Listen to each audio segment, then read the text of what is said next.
RSS ஊர்வலத்திற்கு காவல்துறை தரப்பில் இன்னும் அனுமதி வழங்கப்படாத நிலையில் காவல்துறை சார்பில் சென்னை உயர்நீதிமன்றத்தில் தகவலானது அளிக்கப்பட்டுள்ளது. அதன்படி உயர்நீதிமன்ற உத்தரவின்படி கூடுதல் விவரங்களை கொடுத்தால் RSS ஊர்வலத்திற்கு அனுமதி வழங்கப்படும் என காவல்துறை தரப்பில் தெரிவிக்கப்பட்டுள்ளது. கூடுதல் விவரங்களோடு நமது செய்தியாளர் மதியழகன் இணைகிறார்.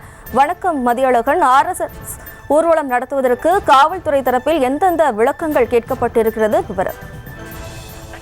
விஜயதசமி முன்னிட்டு அக்டோபர் 6ஆம் தேதி தமிழகம் முழுவதும் 58 இடங்களில் அணிவகுப்பு நடத்த அனுமதி கோரி RSS அமைப்பு சார்பில் சென்னை உயர்நீதிமன்றத்தில் மனுக்கள் தாக்கல் செய்யப்பட்டுள்ளன. இந்த மனுக்கள் நீதிபதி ஜி ஜெயச்சந்திரன் முன்பு இன்று விசாரணைக்கு வந்தன. அப்பொழுது மனுதாரர்கள் சார்பில் ஆஜரான வழக்கறிஞர்கள் உச்சநீதிமன்ற உத்தரவுப்படி உயர்நீதிமன்றம் வகுத்த விதிமுறைகளுக்கு உட்பட்டுதான் தாங்கள் அனுமதி கேட்பதாகவும், ஆனால் அதற்கும் அனுமதி மறுக்கப்பட்டுள்ளதாகவும் கூறினர். மாநிலம் முழுவதும் ஒரே காரணத்தை கூறி அனுமதி மறுக்கப்பட்டுள்ளதாகவும், நாடு முழுவதும் ஒவ்வொரு ஆண்டும் அணிவகுப்பு ஊர்வலம் நடத்தப்பட்டு வரும் நிலையில் தமிழகத்தில் மட்டும் அனுமதி மறுக்கப்படுவதாகவும் கூறப்பட்டது. அப்பொழுது குறிப்பிட்ட நீதிபதி, கடந்த ஆண்டு நடந்த RSS ஊர்வலத்தின் பொழுது பிரச்சனை ஏற்பட்டதாக வழக்குகள் பதிவு செய்யப்பட்டுள்ளது என கேள்வி எழுப்பினர். இதற்கு பதிலளித்த மனுதாரர்கள் தரப்பு வழக்கறிஞர்கள் அதுபோன்ற சம்பவங்கள் நடைபெறவில்லை என தெரிவித்தனர்.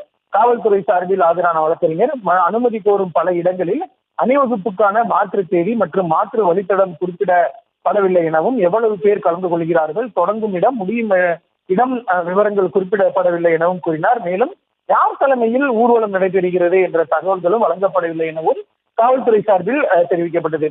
உயர்நீதிமன்றம் வகுத்த விதிமுறைகள் படி கூடுதல் விவரங்களை அளிக்கும் பட்சத்தில் அணிவகுப்புக்கு அனுமதி வழங்குவது குறித்து பரிசீலிக்கப்படும் என காவல்துறை சார்பில் தெரிவிக்கப்பட்டது.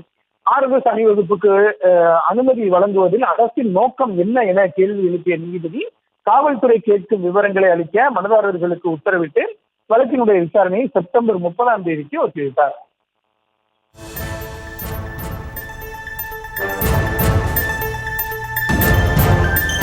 அக்டோபர் 6ஆம் தேதி தமிழகம் முழுவதும் 58 இடங்களில் அணிவகுப்பு நடத்த அனுமதி கோரி RSS அமைப்பு மனு தாக்கல் செய்திருந்த நிலையில் தற்போது காவல்துறையானது இந்த விளக்கத்தினை கொடுத்துள்ளது. கூடுதல் விவரங்களுக்கு நன்றி பாரி கார்த்திக். செய்திகளை உடனுக்குடனும் துல்லியமாகவும் தெரிந்து கொள்ள சப்ஸ்கிரைப் பண்ணுங்க.